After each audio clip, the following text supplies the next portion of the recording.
السلام علیکم ورحمۃ اللہ وبرکاتہ۔ خواتین حضرات، آج میں لے کر آئی ہوں ایسا وظیفہ جو میری مائیں اور بہنیں اپنے سسرال میں بہت پریشان ہیں۔ یہ ان کے لیے بہت ہی زبردست اور پاورفل وظیفہ لے کر آئی ہوں میری عزیز بہنوں اور بھائیوں۔ مزید ایسی معلوماتی ویڈیو کے لیے ہمارے چینل کو سبسکرائب کریں اور صدقے کی نیت سے اس ویڈیو کو زیادہ سے زیادہ شیئر بھی کریں اور ویڈیو کو فل واچ کریں۔ بعض عورتیں اپنے سسرال میں بہت زیادہ تنگ ہوتی ہیں، ان کی زندگی اور گھر تباہ ہو رہے ہوتے ہیں۔ یہ عمل جو میں آپ کو بتانے جا رہی ہوں، یہ مرد ہو یا عورت، دونوں اس عمل کو کر سکتے ہیں۔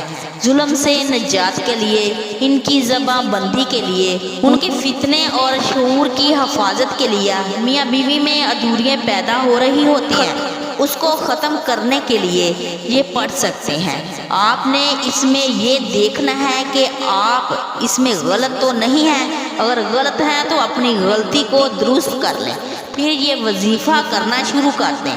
وظیفہ اس طرح کرنا ہے، پہلے آپ نے اول آخر 11 مرتبہ درود شریف پڑھنا ہے۔ اس کے بعد آپ نے یہ اللہ تعالیٰ کے اسم مبارک پڑھنے ہیں، اللہ تعالیٰ کے اسم الہی، یا عزیزو یا حکیم، اس کو آپ نے 70 مرتبہ پڑھنا ہے روزانہ۔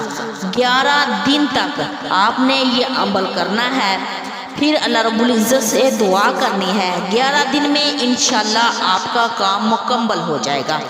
جو میرے بہن اور بھائی اپنے گھر میں پریشان ہیں، بیوی اپنے شوہر کے لیے پریشان ہے، شوہر اپنی بیوی کے لیے پریشان ہے، ان کے دلوں میں محبت نہیں ہے، تو انشاءاللہ ان کے دلوں میں محبت پیدا ہو جائے گی، سسرال میں بھی محبت پیدا ہو جائے گی۔ مزید ایسی معلوماتی ویڈیو کے لیے ہمارے چینل کو سبسکرائب کریں اور ویڈیو کو زیادہ سے زیادہ شیئر کرنا مت بھولیں۔ جزاک اللہ خیر۔